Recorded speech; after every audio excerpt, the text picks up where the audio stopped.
आणि या लाईव्हच्या माध्यमातून अखंड महाराष्ट्राला देखील आता पुरुषोत्तम देवस्थानाचं दर्शन होणार आहे. त्यामुळे हे लाईव्ह महाराष्ट्रामध्ये गेलं पाहिजे. अखंड महाराष्ट्राला या पुरुषोत्तम देवस्थानाचं दर्शन या लाईव्हच्या माध्यमातून.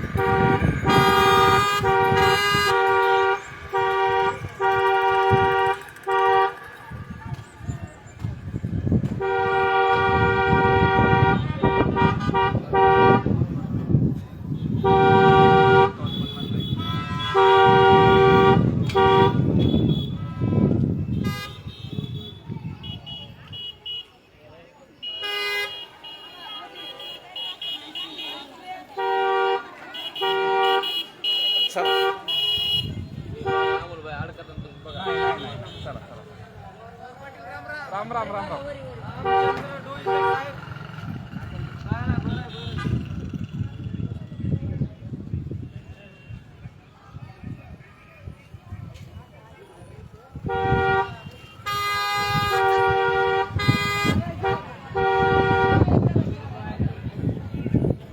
चला भावांनो, अवघ्या एका मिनिटामध्ये आपण पोहोचत आहोत पुरुषोत्तम देवस्थानापाशी.